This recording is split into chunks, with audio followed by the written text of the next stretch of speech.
स्वये तो जी करीतो करणी, आणू नये आपुले अनुकरणी। तुम्हा कारणे गुरुमुखातुनी, निघेल ती वाणी आदरावी। त्याच शब्दांवर ठेवावे मन, तयांचेच नित्य करावे चिंतन। तेच तुमच्या उद्धारा कारण, ठेवा हे स्मरण निरंतर।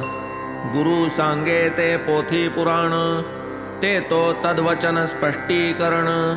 मुख्य उपदेशी ठेवा ध्यान, ते निगम ज्ञान आपुले। कोणाही संताचे वचन, त्याचा करू नये अवमान। आपुली माय आपुली जतन, करील ती अन्य कोण करी। खरा मायेचा जिव्हाळा, लेकुरा लागी तिचा कनवाळा। बाळ नेणे तो सुख सोहळा, घेईल तो लळा ती पुरवी। संत सृष्टी माझी उमाप, आपुला बाप तो आपुला बाप। साई मुखींचे हे करुणालाप, कोरा स्वहृदय पटावरी।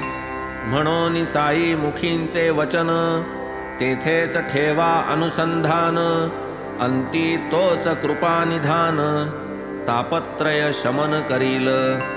तोच जाणे त्याची कळा, आपण पहावे कौतुक डोळा। काय अद्भुत तयाच्या लीला, सहज अवलीला घडती ज्या। दुसरा एक म्हणतो म्हणून, त्याचे सर्व घ्यावे ऐकून। मोडून द्यावे निजानुसंधान, निज गुरु वचन विसरू नये। यातची आहे परम कल्याण, यातची आहे भवभय तरण। यातची अवघे पोथी पुराण, जपतपानुष्ठानची हे। सारांश प्रेम करा गुरुवर, अनन्य भावे नमस्कार। दिन करा पुढे कैचा अंधार, तयासी भवसागर नाहीच। असा कुठेही सृष्टीवर, निकट अथवा कितीही दूर। साता समुद्रांच्याही पार, भक्तार्थ अनिवार प्रेमळ। असो